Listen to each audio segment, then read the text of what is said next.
tentang isi dari kitab Ihya Ulumuddin. Saya tidak akan membahas dan tidak akan membaca muqaddimahnya karena terlalu panjang. Saya anggap cukup muqaddimahnya yang ada di kitab Minhajut Thalibin sama Riyadhus Shalihin. Kitab Ihya ini terbagi menjadi 4. Jadi kalau jenengan belajar kitab Ihya ini terbagi menjadi 4. Ada rukul ibadat kata ulama, nanti kata Imam Ghazali. Yang pertama adalah ada rukul ibadat, ada kemudian macam-macam. Ini yang kemudian akan kita pelajari bersama-sama tentang isi dari kitab Ihya.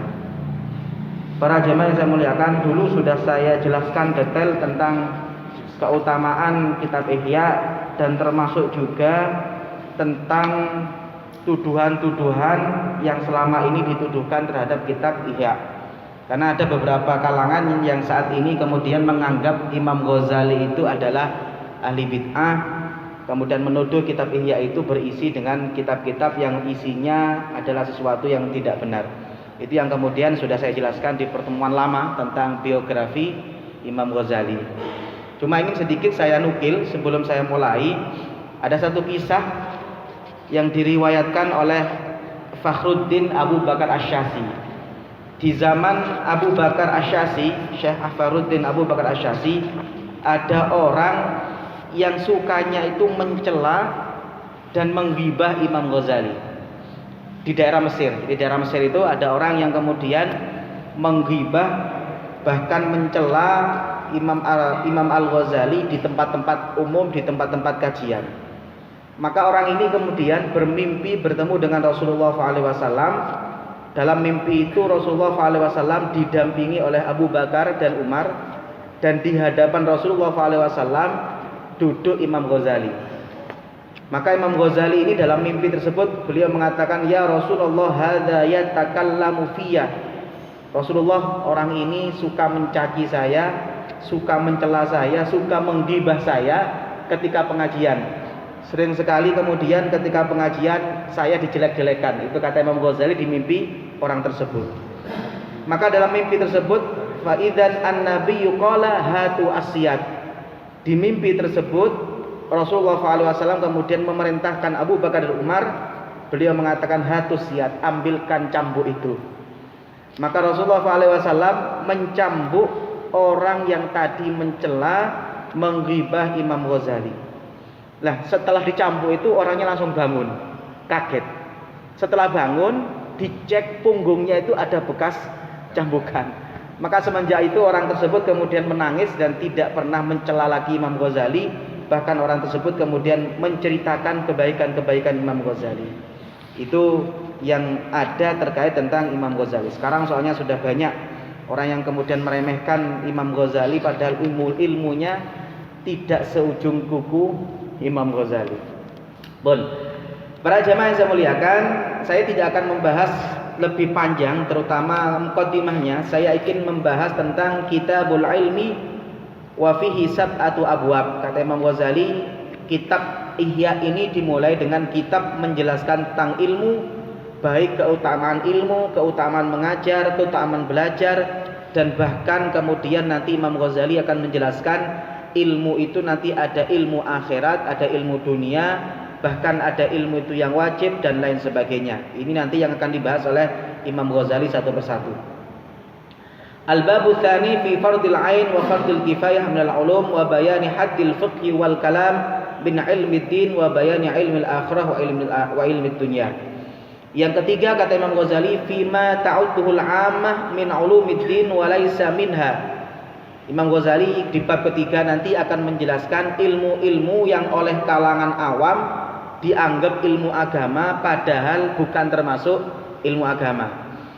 Kemudian bab keempat nanti Imam Ghazali akan menjelaskan fi afatil munadharah wa sabab ishtighalin nas bil khilaf wal jadal. Imam Ghazali menjelaskan tentang dampak buruk dari berdebat. Karena biasanya penyakitnya orang berilmu itu suka berdebat. Jangan kalau lihat sekarang media sosial itu isinya apa? Berdebat. Padahal yang berdebat sama-sama nggak punya ilmu, sama-sama bondo kopas dari Google. Itu sudah kayak berantem. Ini Imam Ghazali akan dijelaskan tentang afad dari munadharah.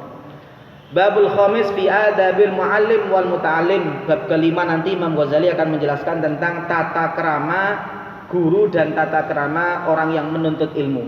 Ini tata krama ini yang sekarang sudah mulai hilang. Padahal kata ulama al-adab qoblal ilmi. Tata krama itu harus didulukan dibandingkan ilmu. Karena kalau tata krama tanpa ilmu masih mending, tapi kalau ilmu tanpa tata krama itu luar biasa. Para jamaah yang saya muliakan, kalau kita melihat pekerjaan di dalam Quran itu ada dua tipe. Ada pekerjaan yang dilakukan oleh Nabi Musa, ada pekerjaan yang dilakukan oleh Nabi Yusuf. Di Al-Quran tentang Nabi Musa dijelaskan inna khaira man istajaltal qawiyul amin. Nabi Musa itu punya kekuatan yang luar biasa. Makanya kalau jenengan lihat sejarah Nabi Musa itu nempeleng orang langsung mati. Itu Nabi Musa. Sekali tempeleng itu langsung mati. Itu Nabi Musa. Maka Nabi Musa ketika kemudian melarikan diri, jadi kalau bahasa sekarang Nabi Musa itu pernah jadi DPO. Buronnya Fir'aun. Jadi setelah kemudian nempeleng orang kemudian mati, kemudian Nabi Musa dijadikan DPO oleh Fir'aun, dijadikan buronan, beliau kemudian pergi sampai akhirnya ke tempat yang dikenal dengan nama Madian. Di situ beliau kemudian bertemu dengan Nabi Syuaib. Maka kemudian Nabi Musa diperkerjakan oleh Nabi Syuaib. Untuk apa? Untuk menggembala domba. Karena menggembala domba itu butuh tenaga, tidak butuh otak. Menggembala domba itu butuh otak atau butuh tenaga? Butuh tenaga. Makanya di Al-Quran dijelaskan inna khaira man istajarta al-qawiyul amin. Orang yang layak untuk dipekerjakan itu adalah kalau butuh pekerjaannya butuh tenaga, syarat pertamanya adalah al-qawiyu yang kuat, baru al-amin dipercaya. Tapi untuk Nabi Yusuf, coba jangan, Masya Allah, Al-Quran itu indah. Untuk Nabi Yusuf itu pekerjaannya adalah butuh skill dan butuh ilmu. Makanya Nabi Yusuf di dalam surah Yusuf dikatakan Rabb qala ja'alni ala khazainil ardi inni hafizun alim. Kata Nabi Yusuf, jadikan saya sebagai bendaharawan negara Mesir. Makanya budaya ini yang seharusnya muncul di umat Islam. Apa itu budaya menawarkan diri? Itu agak tabu di umat Islam. Tapi orang Barat itu kalau punya skill, dia pasti menawarkan diri. Orang Islam itu kadang-kadang, orang-orang Jawa itu kadang-kadang ewuh pakewuh. Jadi boten niku mawon. Itu keliru. Nabi Yusuf itu beliau tahu saya mampu jadi bendaharawan, saya punya kapabilitas. Maka kemudian beliau mengatakan qala ja'alni ala khazainil ardi inni hafizun alim. Wahai Tuhan, jadikan saya sebagai bendaharawan negara. Kenapa kata Nabi Yusuf inni hafizun alim? Coba jangan lihat, untuk masalah pekerjaan yang butuh tenaga, yang diduluan adalah al-qawiyyu kekuatan, baru amanah. Tapi untuk sesuatu yang butuh skill, butuh ilmu, yang didahulukan adalah inni hafizun alim. Sesungguhnya saya adalah orang yang amanah, baru disebutkan saya adalah orang yang berilmu. Kenapa untuk yang punya skill, yang punya ilmu, yang didahulukan amanah? Karena orang yang punya ilmu tanpa amanah bahayanya lebih besar dibandingkan orang punya tenaga gak amanah. Okay? Makanya Al-Quran untuk yang pekerjaan butuh tenaga, Al-Quran mengatakan al-qawiyyu dulu baru al-amin. Tapi untuk pekerjaannya Nabi Yusuf yang butuh ilmu, butuh tenaga, butuh pemikiran, butuh skill, yang didahulukan adalah inni hafizun alim. Amanah dulu baru berilmu. Orang yang bekerja pakai tenaga itu paling, kalau dia gembala, paling banter entek sapi siji loro mari. Wis ketokan iki. Tapi orang yang punya ilmu, punya skill, punya pengetahuan, kalau mencuri tidak cukup 1-2 sapi, sak kandangi, sak tanai bisa entek. Makanya didahulukan ini hafizun alim. Untuk pekerjaan-pekerjaan yang butuh skill, butuh ilmu, yang didahulukan adalah amanah. Karena lebih bahaya orang yang punya ilmu tapi tidak amanah dibandingkan orang yang hanya punya tenaga tapi tidak amanah. Paham ya? Petugas bulog kalau itu bagian usung-usung yang butuh tenaga, paling banter tek sak nyolongi. Tapi yang butuh tanda tangan, ini bisa ribuan ton ini. Kalau yang butuh tanda tangan ini bisa ribuan ton. Makanya Nabi Yusuf kemudian mengatakan inni hafizun alim. Untuk ilmu, untuk sesuatu yang butuh skill, itu butuh yang namanya amanah lebih didahulukan. Ini nanti yang akan dijelaskan oleh Imam Ghazali. Al-Babus Sadis, bab yang ke-6, Imam Ghazali menjelaskan fi afatil ilmi wal ulama wal alamat al-fariqah baina ulama'id dunya wal akhirah. Di bab ke-6 nanti Imam Ghazali akan menjelaskan bahaya ilmu. Karena ilmu itu kalau tidak ditunggangi dengan takwa itu lebih berbahaya dibandingkan hanya kebodohan. Orang bodoh itu bahaya, tapi tidak lebih bahaya orang punya ilmu tapi kemudian tidak menggunakan ketakwaan. Rusaknya agama itu karena orang bodoh atau orang ilmu yang kemudian tidak punya takwa. Orang yang punya ilmu tapi tidak punya takwa. Sumber daya alam kita itu dikuras oleh orang bodoh atau oleh orang yang punya ilmu. Oleh orang yang punya ilmu. Makanya Imam Ghazali akan menjelaskan nanti bahaya ilmu. Karena ilmu itu ada yang berbahaya, termasuk juga ulama, kata Imam Ghazali, ada ulama dunia, ada ulama akhirat. Kemudian al-babus sabi', bab yang ke-7, kata Imam Ghazali, fil aqli wa fadlihi wa aqsamihi wa ma jaa'a fihi minal akhbar. Akan menjelaskan tentang akal, keutamaan akal dan pembagian akal dan lain sebagainya. Para jamaah yang saya muliakan, kita hari ini akan membahas tentang babul awal fi fadlil ilmi wat ta'lim wa syawahidihi minan naqli wal aqli. Bab menjelaskan tentang keutamaan ilmu, keutamaan mengajar dan dalil-dalilnya baik dari Al-Qur'an dan hadis ataupun dari akal. Fadilatul ilmi, keutamaan ilmu. Syawahiduha minal Qur'an qauluhu azza wa jal syahidallahu annahu la ilaha illahu wal malaikatu wa ulul ilmi qa'iman bil qist. Beberapa dalil tentang keutamaan ilmu dalam Al-Qur'an adalah yang pertama, Allah Subhanahu wa taala berfirman, syahidallahu annahu la ilaha illahu. Allah bersaksi bahwasanya tidak ada Tuhan kecuali Allah, wal malaikatu, dan malaikat juga bersaksi. Yang ketiga wa ulul ilma qa'iman bil qisti, yang ketiga adalah orang-orang yang punya ilmu. Kata Imam Ghazali, fandur kaifa bada'a subhanahu wa ta'ala bi nafsihi wa thanna bil malaikah wa thallatha bi ahlil ilmi. Ayat ini menjelaskan keutamaan mencari ilmu, keutamaan orang yang punya ilmu. Karena di ayat ini Allah menyebutkan Allah, malaikat, dan orang yang berilmu. Jadi tidak ada kemuliaan yang melebihi namanya disandingkan dengan nama Allah. Makanya di ayat ini Allah menyandingkan tiga. Jadi Allah bersaksi, artinya Allah menampakkan bahwasanya Allah Subhanahu wa taala tidak ada Tuhan kecuali Allah. Yang kedua, yang bisa bersaksi bahwasanya tidak ada Tuhan kecuali Allah adalah malaikat. Baru yang ketiga adalah orang yang punya ilmu. Maka kata Imam Ghazali, wa nahika bihadza syarafan wa fadlan wa ijlalan wa nabalan.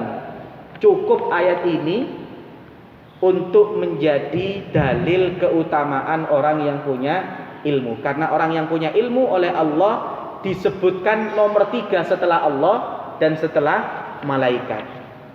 Nah, orang-orang bodoh tidak disebutkan di sini. Ini kata Imam Ghazali.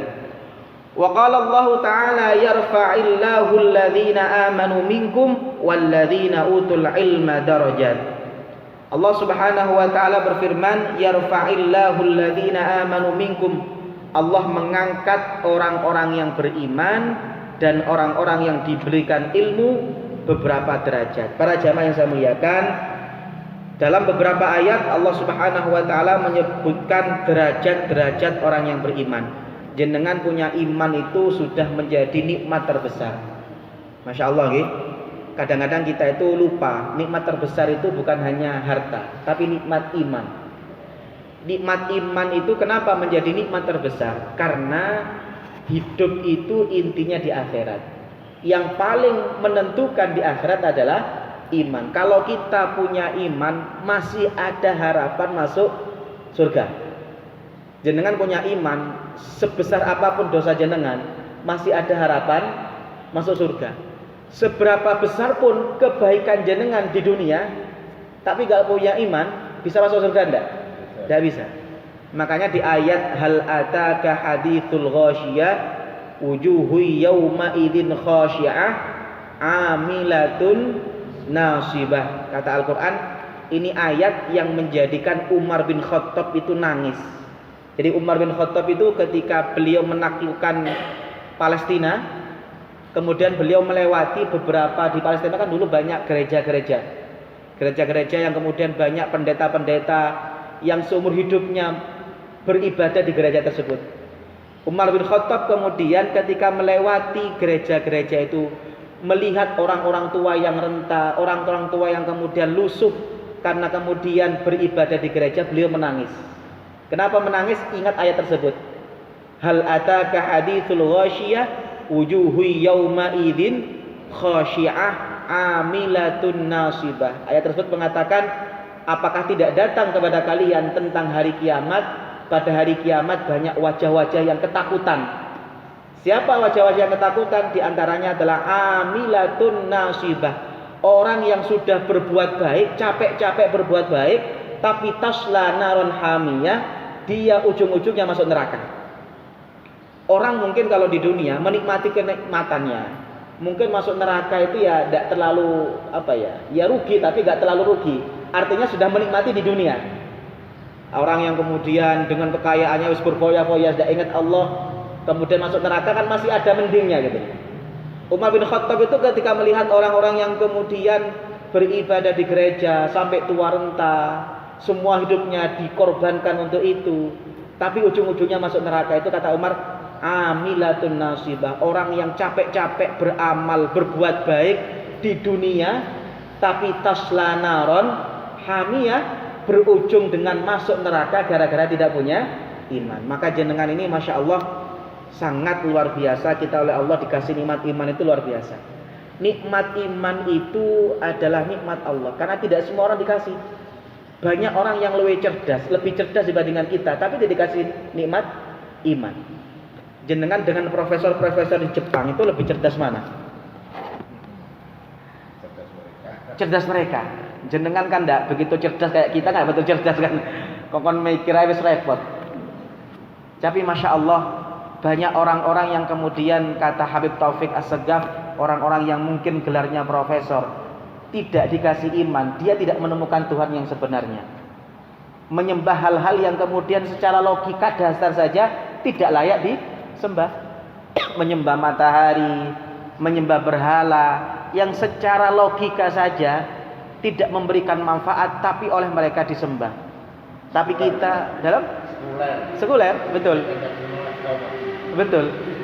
Kita alhamdulillah ilmu pas-pasan, otak tidak secerdas mereka, tapi oleh Allah dikasih iman. Makanya Allah Subhanahu wa taala dengan kita dikasih iman, maka Allah mengangkat derajat kita jauh di atas. Tapi di atas itu kata Allah, ada orang-orang yang berilmu. Orang yang punya iman ditambahi punya ilmu, itu diangkat derajatnya lebih tinggi lagi. Jadi kalau tingkatan orang itu, ada orang yang tidak beriman, Allah mengangkat derajatnya orang beriman di atas orang yang tidak beriman. Tapi di atas itu lagi Allah mengangkat orang yang punya ilmu.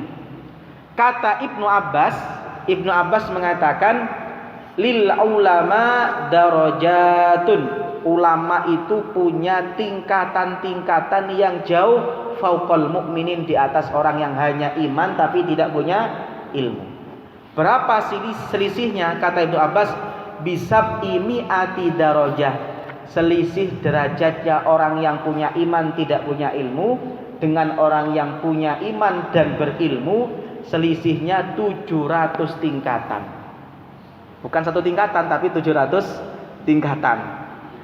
Ma bainad darajatain masiratu khamsimi'ati amin, kata Ibnu Abbas.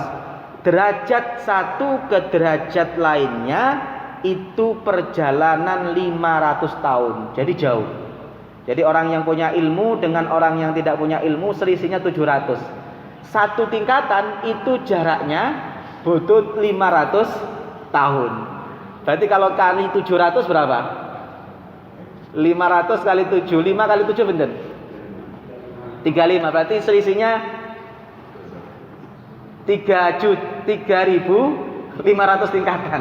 Karena orang yang berilmu dengan orang yang beriman selisihnya 700. Satu tingkatannya itu setara perjalanan 500 tahun.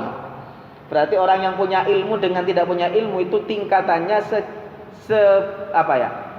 sebesar perjalanan 3.500 tahun. Sangat jauh sekali. Makanya alhamdulillah kita oleh Allah Subhanahu wa taala hatinya dikasih ketertarikan untuk mencari ilmu. Itu berarti tanda-tanda Allah ingin mengangkat derajat kita dibandingkan yang lainnya.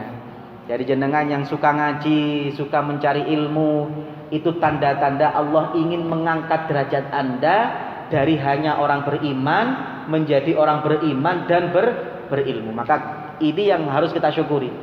Jadi orang yang suka ngaji, hati kita disuruh oleh Allah kemudian senang ngaji, itu perlu disyukuri karena itu tanda-tanda Allah meningkatkan derajat kita. Pun. Yang kedua, ada riwayat yang mengatakan lil anbiya 'alal ulama fadlu darajah. Kata satu riwayat, nabi dengan ulama itu selisih derajatnya cuma satu. Jadi nabi dengan ulama itu selisih derajatnya cuma satu. Tapi kalau ulama dengan selain orang ulama itu derajatnya selisih 500, jauh. Kenapa kok nabi dengan ulama itu derajatnya cuma satu? Karena nabi itu juga mengajarkan ilmu, ulama mengajarkan ilmu. Yang membedakan adalah nabi dapat wahyu, ulama tidak dapat wahyu. Makanya selisihnya cuma satu. Karena yang membedakan hanya wahyu tidak wahyu. Tapi yang disampaikan sama-sama ilmu. Bahkan kata ulama, kata hadis mengatakan walil ulama 'ala syuhada fadlu darajatain. Ulama dibandingkan orang mati syahid itu derajatnya lebih tinggi ulama 2 kali tingkatan. Orang yang perang, orang yang kemudian memerangi umat Islam, memerangi orang kafir, kemudian gugur di medan perang, itu mati syahid. Tapi kata hadis, orang-orang yang mati syahid masih lebih tinggi derajatnya orang yang mati yang memiliki ilmu. Kenapa? Kata Rasulullah SAW akan ditimbang midadul ulama wa damu syuhada. Darah-darah orang yang mati syahid akan ditimbang dengan tinta-tinta ulama yang menulis ilmu. Maka kata Rasulullah, tinta-tinta ulama itu jauh mengungguli, lebih berat dibandingkan darah-darahnya orang yang mati syahid. Kenapa? Orang yang mati syahid dia hanya mengalahkan orang kafir. Tapi orang yang punya ilmu bisa mengalahkan ribuan orang kafir dengan ilmunya. Bisa mengalahkan ribuan setan dengan ilmunya. Bisa menjadikan orang-orang benar ibadahnya dan lain sebagainya. Kemudian Allah Subhanahu wa taala kemudian juga mengatakan qul hal yastawil ladzina ya'lamun wal ladzina la ya'lamun. Sangat tidak sama orang yang punya ilmu dengan orang yang tidak punya ilmu. Makanya Imam Ali bin Abi Thalib pernah ditanya, sebutkan keutamaan ilmu dibandingkan harta. Maka Imam Ali bin Abi Thalib menjawabnya dengan 3. Ilmu, kata Imam Ghazali, kalau kamu punya harta, kamu bagi berkurang atau bertambah? Berkurang. Saya punya uang 1 juta, saya bagi yang 500, uang saya berkurang atau bertambah? Berkurang. Tapi ilmu kalau dibagi berkurang atau bertambah? Bertambah. Saya punya ilmu, saya bagi ke orang 100, ilmu saya bertambah atau berkurang? Bertambah. Karena yang asalnya saya yang tahu 1, ketika saya bagi ke orang 100 menjadi orang 100 yang tahu.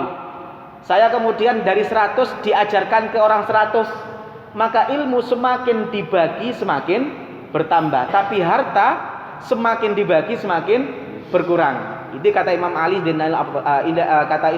Abi Thalib. Yang pertama. Yang kedua, kata Imam Ali bin Abi Thalib, kalau saya punya harta, saya akan menjaga harta saya. Saya punya uang di rumah, saya punya perhiasan di rumah, yang jaga perhiasannya atau jenengan? Jenengan. Apalagi kalau kita senang mobil itu kadang-kadang, Masya Allah orangnya belum mandi, mobilnya sudah mandi duluan. Artinya kalau kita punya harta, harta kita yang kita jaga, bukan harta kita yang menjaga kita. Iya. Kalau kita punya peliharaan itu ya, punya burung, itu kadang-kadang pagi-pagi burungnya sudah dimandikan. Orang yang punya burung belum mandi. Masya Allah. Tapi kalau ilmu, kata Imam Ali, ilmu yang menjaga kita. Orang yang punya ilmu, dia punya harta, ilmunya akan menjaga hartanya. Orang yang punya ilmu, dia punya kekuasaan, ilmunya akan menjaga kekuasaannya. Orang yang punya ilmu, dia memiliki segala hal, maka ilmunya yang akan menjaga.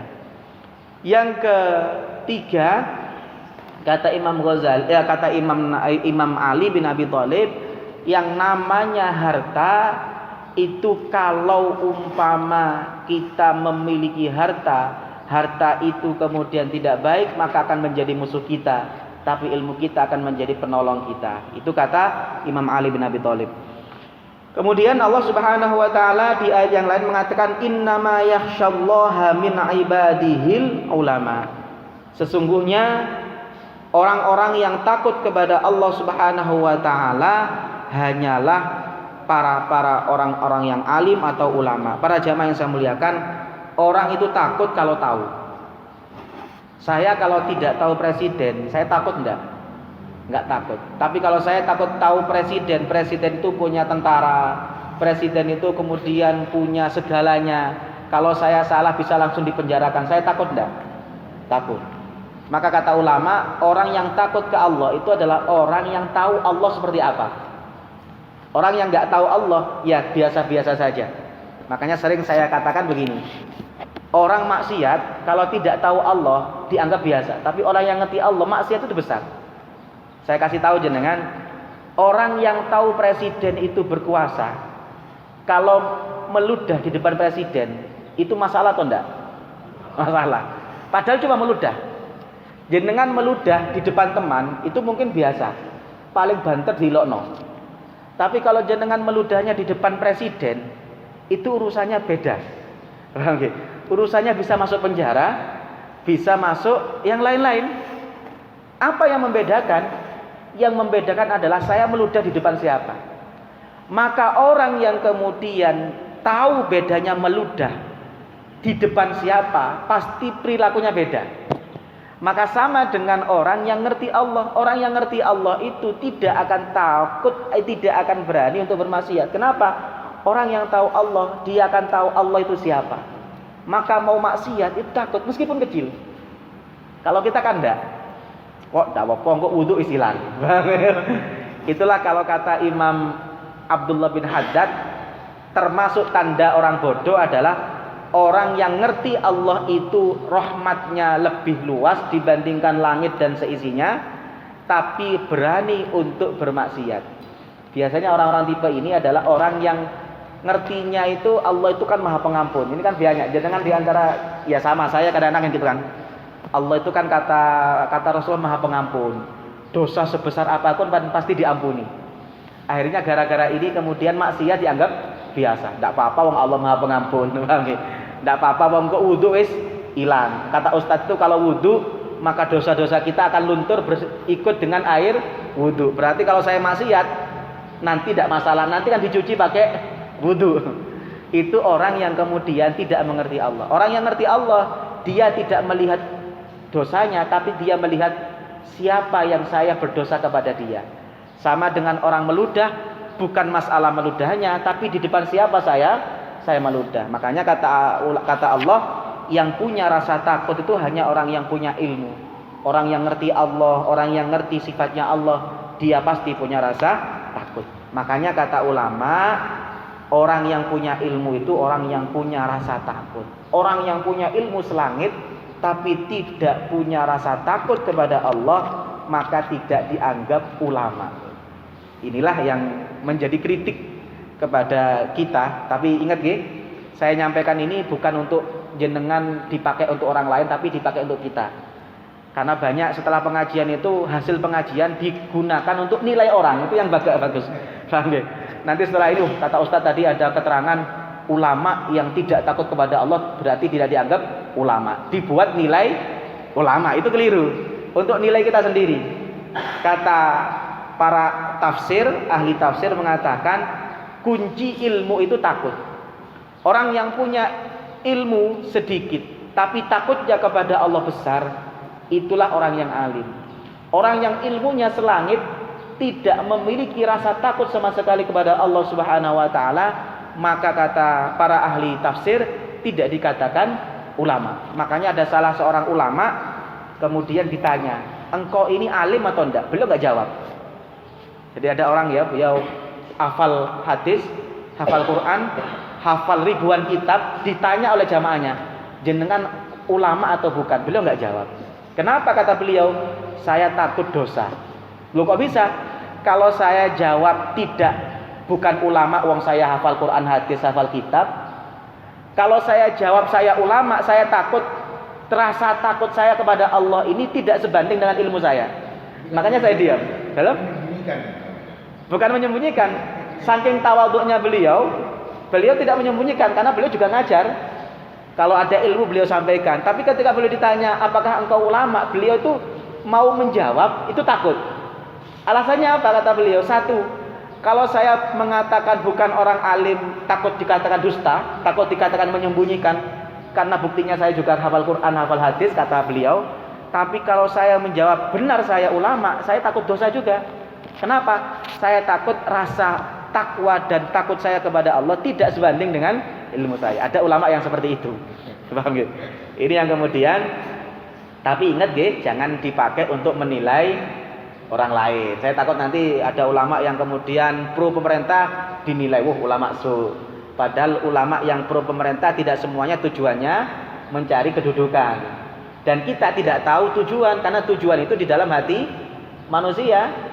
Jenengan bisa tahu ulama-ulama yang sekarang mendekat kepada umaro, kepada pemerintah, tahu hatinya? Tidak tahu, maka tidak perlu kita hakimi. Maka tidak perlu kita kemudian menghujat. Ya sudah, itu urusan dia dengan Allah. Paham nggih? Makanya setelah ngaji jangan sampai dijadikan sebagai menilai ulama. Ini yang harus saya sampaikan di awal.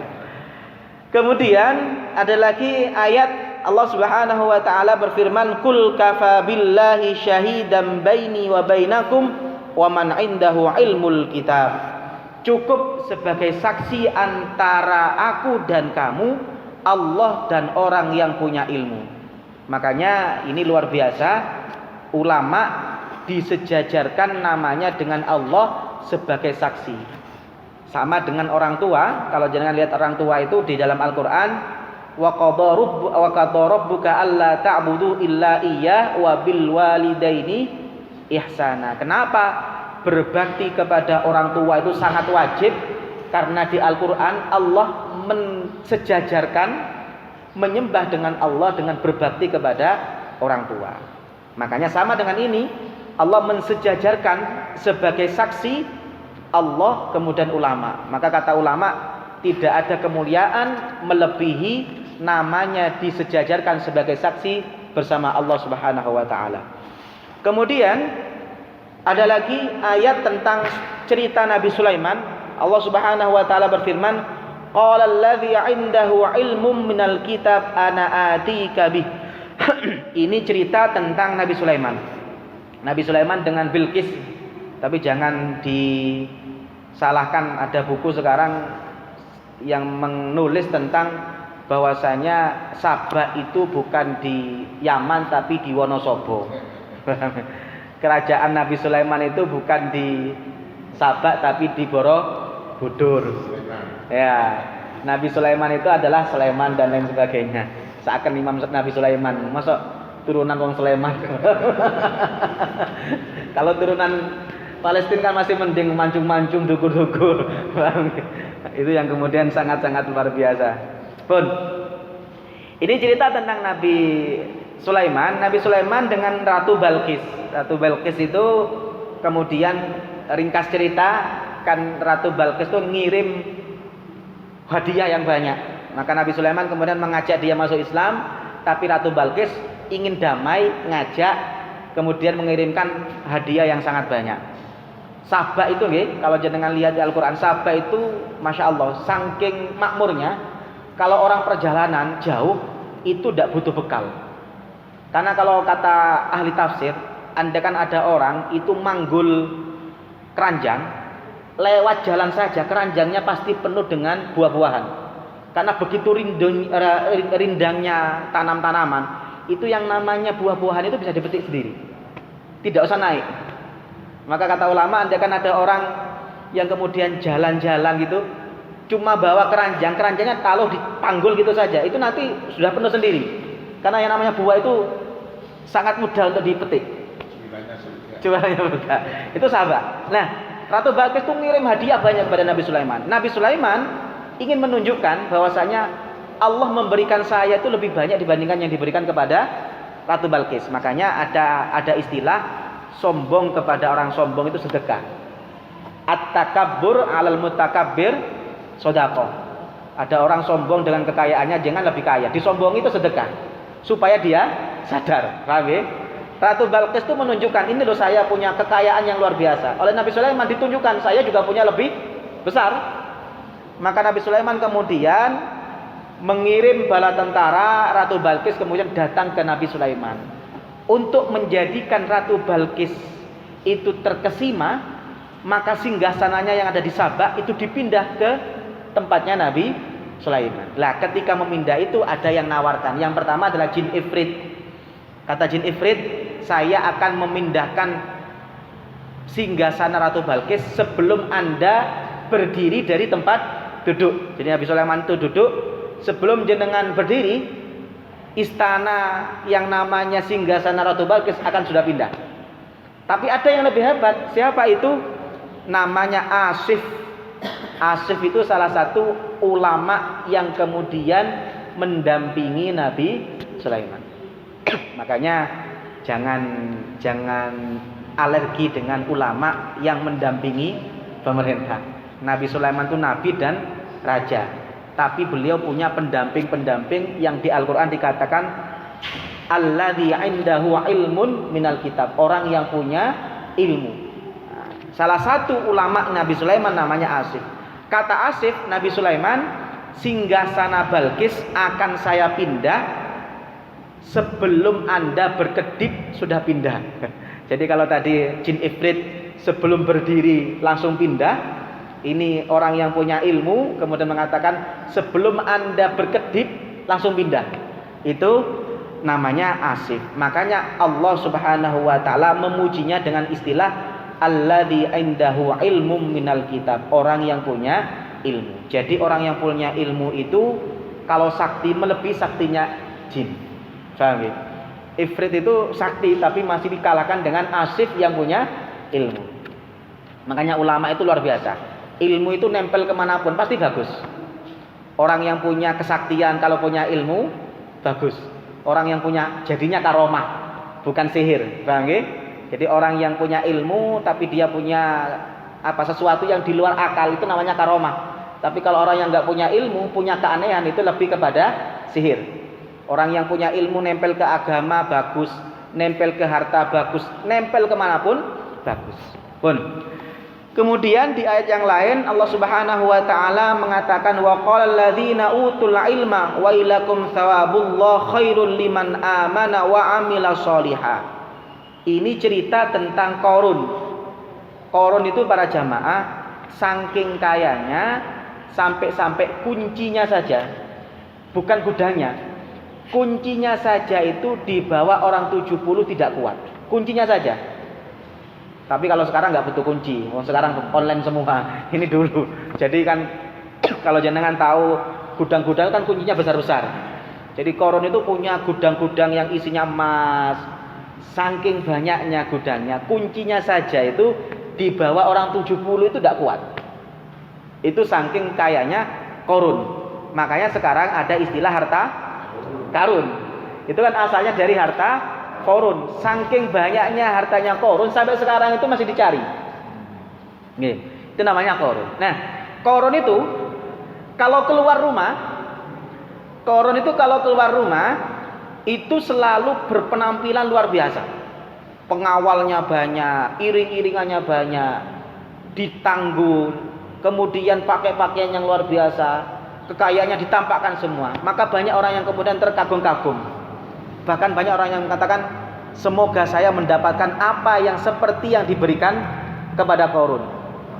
Maka orang-orang yang punya ilmu kemudian menjawab, wa qala alladzina utul ilma wailakum thawabullah khairun liman amana wa amila sholihah.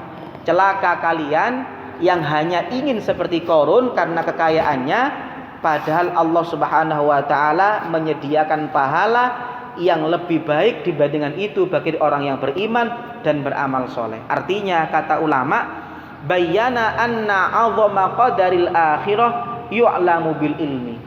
Orang ngerti akhirat itu lebih penting dibandingkan dunia itu karena punya ilmu. Orang nggak punya ilmu, dia hanya menganggap hidup itu ya sekarang saja. Orang yang kemudian tidak punya ilmu, dia menganggap nikmat itu ya sekarang. Padahal kalau jenengan lihat nikmat di dunia itu apa yang kekal? Saya tanya ke jenengan, makan enak itu bedanya di mana? Di lidah dan tenggorokan. Makan enak itu bedanya di lidah dan tenggorokan. Masuk tenggorokan sama atau enggak? Jenengan makan ikan tempe, masuk lidah, masuk tenggorokan. Dengan orang yang makan sate, harganya 100.000, masuk tenggorokan, kira-kira sama enggak? Sama. Artinya bedanya makan enak atau tidak itu hanya lidah dan tenggorokan. Saya tanya, seberapa lama makanan itu ada di lidah dan tenggorokan? Jenengan makan berapa menit? Apalagi kawan PPKM itu cuma 20 menit batasnya. Cuma 10 menit, 20 menit. Kira-kira kalau sudah masuk perut, keluarnya sama enggak? Antara sate dengan tempe, keluarnya sama enggak?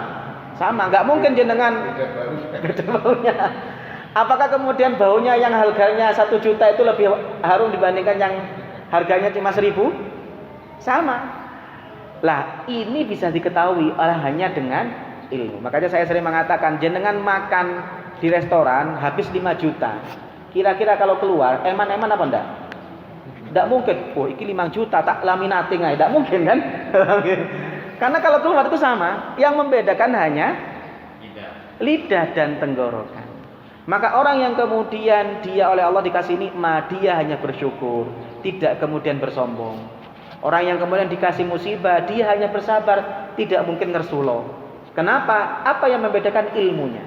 Makanya kata ulama, yang menjadikan orang-orang di zaman Qarun tidak tergila-gila dengan kekayaan Qarun, tidak kemudian menjadi pengikut Qarun, hanyalah orang-orang yang punya ilmu. Inilah dikatakan qala alladzina utul ilma wailakum thawabullah khairun liman amana wa amila sholihah. Kemudian di ayat yang lain Allah Subhanahu wa taala berfirman, wa tilkal amsalu nadribuha linnas wa ma ya'qiluha illal alimun.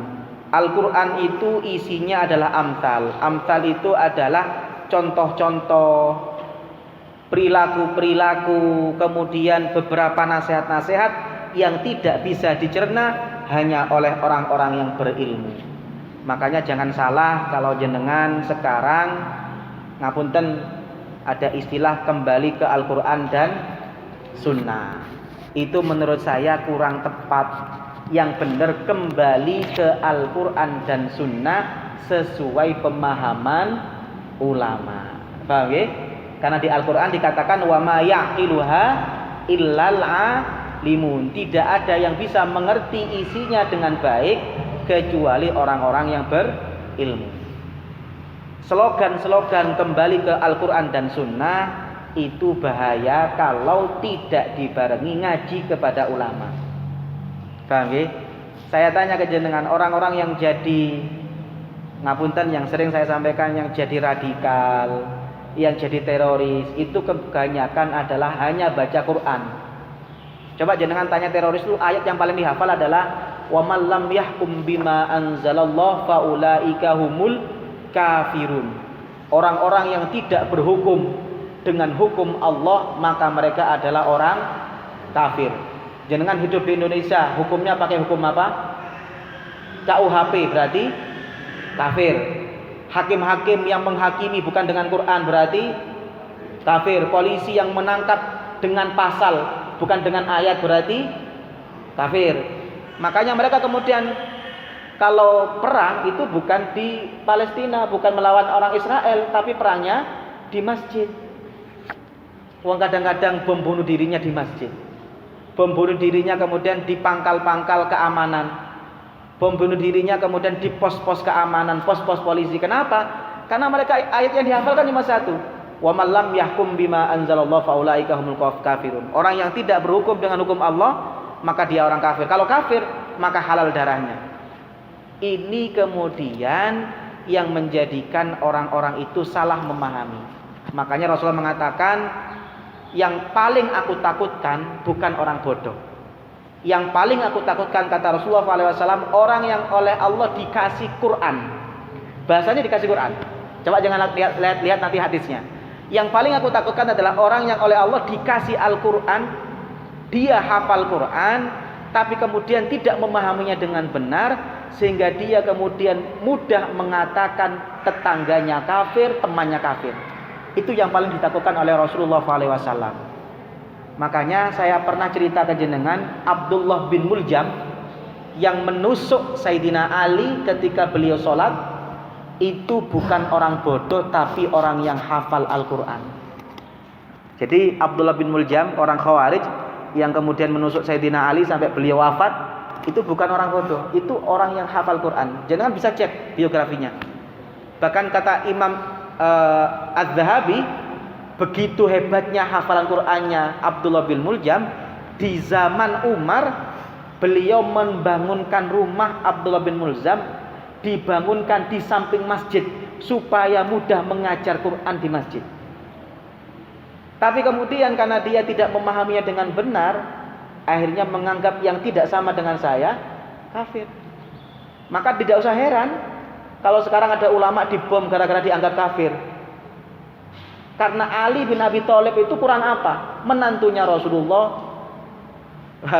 Menantunya Rasulullah, bukan menantunya Rasulullah, istrinya Fatimah, yang dari keturunannya kemudian keturunan Rasulullah itu ada. Satu-satunya keturunan Rasulullah itu dari Ali bin Abi Thalib. Itu saja dianggap kafir, dibunuh. Jadi matinya Ali bin Abi Thalib itu bukan karena apa? Karena dibunuh oleh orang yang hafal Quran.